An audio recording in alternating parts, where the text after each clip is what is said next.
दशहरा अच्छी बात है, हम सेलिब्रेट करेंगे सर, फेस्टिवल सीजन है, बट हमारा जो दशहरा है, हमें जो बुराइयां मारनी है, हमारे लिए जो बुराई ने बहुत प्रचंड रूप ले रखा है, हमारा जो रावण है वो है बैकलॉग। मैंने कहा बहुत बढ़िया यार, जब आपको ये पता होता है ना, आपको जब टाइम यूटिलाइज करना आ गया अलग अलग एंगल से, अलग अलग जगह से, तो समझ लेना कि आप सही रास्ते पे हो।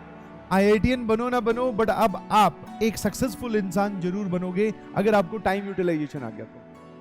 बिल्कुल सही जी, बिल्कुल सही। पढ़ाई ही एकमात्र मंत्र है हमारे पास, और उसी से ही हम अपनी जिंदगी बदलेंगे। ज्यादा टाइम बचा नहीं है।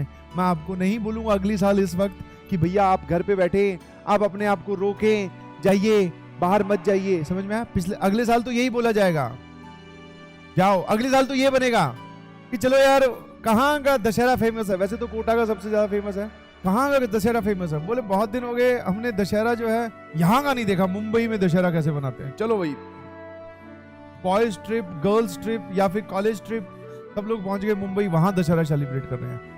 IIT की जब तुम्हारी ट्रिप होगी, समझ में आया? तो वो अगले साल, तब कोई नहीं बोलेगा कि आप घर पे बैठ के पढ़ाइए, बट वो साल तभी आएगा अगले वाला, ये चीज तभी आएगी जब आप अभी पढ़ेंगे। थोड़ा सेक्रीफाइस मांगता है और वो जरूरी भी है, देना भी पड़ेगा। हाँ, हमारे टाइम पे ऐसा होता था कि कोटा में सबसे बड़ा रावण जलाया जाता था, सबसे बड़ी हाइट का, तो मैं वो याद था तो इसलिए बोल दिया, ठीक है? हाँ, तो कोटा चले जाओ, बिहार चले जाओ, वेस्ट बंगाल चले जाओ, जहां जाना है वहां जाओ। मतलब मैं बोल रहा हूं कि you are free physically and mentally, दोनों तरीके से। समझ में आया कि नहीं समझ में आया? माहौल क्या चल रहा है? माहौल, बोले सर माहौल चल रहा है बहुत खतरनाक। मैंने कहा बहुत सही, यही होना चाहिए आज। हाँ, राम जी और रावण जी का जो है वो युद्ध होगा, और युद्ध में जो है वो विजयी होंगे राम भगवान, और बुराई पर अच्छाई की जीत होगी। रामलीला बचपन में हम लोग भी देखने जाते थे, अलग क्रेज था, समझ में आया? उसका क्रेज जो है वो आज के नेटफ्लिक्स, प्राइम और ये सब जो भी है, इससे बहुत ज्यादा था, मजा आता था। हम एक तो हॉस्टल में होते थे, और दूसरा हॉस्टल वालों के, जो लोग हॉस्टल में रहते हैं उनके लिए मतलब हॉस्टल से बाहर निकलना मतलब वो एक अमेजिंग एक्टिविटी शुरू होगी।